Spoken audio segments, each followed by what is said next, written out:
Hello and welcome to episode 2 of Definitely Not Another Podcast. My name is Neal Moore and this is the show where I review good and bad podcasts and try and draw out the lessons that separate the two. Now, despite the fact this is called Definitely Not Another Podcast, because I would never be so crass as to jump on that bandwagon, you can in fact subscribe on Apple iTunes, Spotify and YouTube if you are digging the specs. We are 1 week into our coronavirus circuit breaker here in Singapore. Don't call it a lockdown. And I've already run out of contact lenses, hence the face furniture. Now, before I go ahead and review this podcast, I need to issue you a warning. Although I find this podcast very funny, it is very, very vulgar. I don't mean it's a little bit blue, I mean it's completely beyond the pale. Now, I am a particularly simple and lowbrow kind of guy. It makes me laugh like a drain. But if you have slightly more refined sensibilities, you may want to give it a miss. This is Gossipmongers.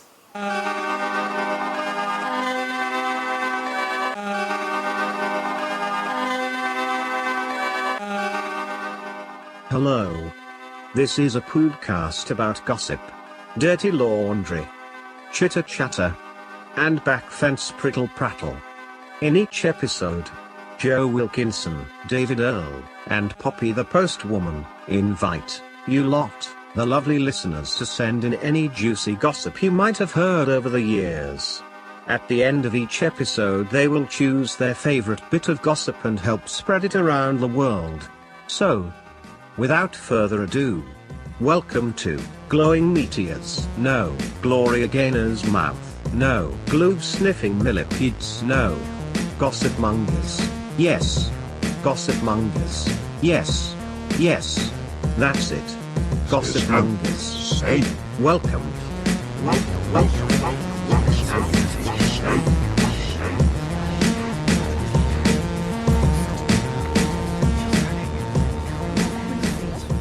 Gossip number 1. Okay, so this is from Nick in Bedfordshire. Hello, David, Joe and Poppy. Here's a bit of scurrilous gossip, which is about a celebrity. I'm not sure if you're able to or want to use it, but it is 100% true. That is about as much as I'm prepared to play you right now without risking a lifetime ban from YouTube. So, Gossipmongers is in its 3rd series. It's presented by a pair of fairly well-known British comedians, Joe Wilkinson and David Earl, and their friend Poppy Hillstead, who is an actor, filmmaker, animator, illustrator, artist, and of course, a podcaster too. The most famous of the three is probably Joe Wilkinson, thanks to his slot on a primetime TV panel show in the UK, playing a sort of enhanced, over-the-top version of himself as a sort of 70s neighbourhood weirdo, the kind of PE teacher who was a bit too fond of bumping kids up over the wall. I don't know if that as a concept travels very well. In fact, I don't even know if it travels generationally. Maybe that's something that only Gen Xers and sort of early millennials understand. But anyway, here's a clip.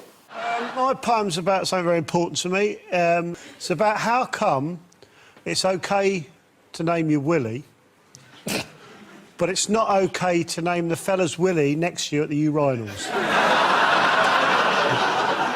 So my poem's called Hanging About in a Train Station Toilet Naming People's Penises. Like I said, it's not to everybody's taste, but in this podcast he kind of plays himself alongside the other two. What I love about it though is that basically throughout the whole show they keep breaking down into uncontrollable fits of laughter which are utterly infectious. Oh, it's going to fall me over my laptop.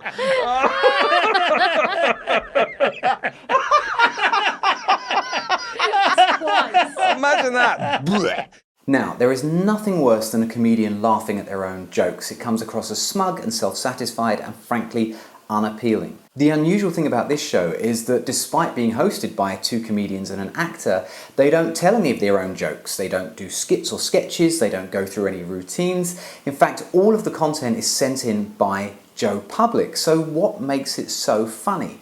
Well, there's quite a lot to be learned from the types of stories that succeed on this show. I should explain. So in each episode, each of the hosts reads out a submission from the public of a rumour or some piece of unsubstantiated gossip that they heard often as kids, and there's a kind of nostalgic element to it because it's the kind of stuff that went round your school. It's often very sexual or scatological. It borders on urban myth, and the idea is just to make each other laugh. At the very end of the show, they vote on their favourite, which is basically the funniest, and then Poppy has the job of opening the window to the studio and shouting it out onto the street as a way to sort of spread the rumour far and wide. The interesting thing is the winners often aren't the most outrageous or disgusting, they're actually the most well-written submissions. So what do I mean by well-written? I mean that they pair the very colourful language at times with careful pacing to sort of build the story to a conclusion. They're not trying to make you laugh off the bat. They're not eager to rush through all the details. They hold back and stoke the tension. Is this going to get weirder? Is it going to get grosser? And eventually when it does, that tension is released in uncontrollable laughter that through some sort of oral osmosis infects me through my headphones and can stop me gasping for breath in the middle of a run or make me drop my weights in the gym. Yeah, I work out. This is a show wherein the professional comedians celebrate the sense of humour of your man on the street who tells these stories to his friends down the pub but wonders, are they as funny as he thinks? Well, when it gets sent in and read out by the professionals, they validate that story, that sense of humour, and I think that lends a real warmness to the show. I think there's also a little bit of nostalgia to it as well. It kind of sounds like, school friends bantering in the playground, egging each other on, trying to gross each other out. But that's not all that makes the show unique and distinctive. In between each story, there's this kind of 80s analog synthwave music that plays and a robotic voice speaks over the top and recaps the previous story. And it bears no real relation to the rest of the show, it just serves as a format point, something to make it different. But what it does do is allow you to get over the previous story, let your giggles subside and prepare yourself for the next one. At the end of the show, the three vote for their favourite story and whichever one wins, Poppy opens the window and shouts it out into the street below. Now, again, there's no real point to this either. I mean, it doesn't matter who wins, nobody gets a prize, but it does give the show a conclusion, an end point, some reason to keep listening all the way through, to find out, did they vote for the same one as me? If not, why not? And also, will Poppy have the brass neck to shout the unedited vulgarity out onto the street below? If you want to try this podcast for yourself, the Gossip of the Year Award 2019 went to a story called Space Worm from Series 2, Episode 2. But to be honest, I've laughed at something in every episode, so if you want to just start from the beginning and work your way through, that would be just as good. Like Friends or your favourite sitcom, the characters never change, the format never changes. It is reliably funny and reliably weird, and for me at least, a little bit nostalgic too. Thank you for listening and or watching to episode 2 of Definitely Not Another Podcast. If you'd like, you can subscribe to the other episodes via your favourite platform here. And if you'd like to recommend me a podcast to review, good, bad or otherwise, I would love to hear it. My email is neal@mooreslaw.com and I'll see you for episode 3.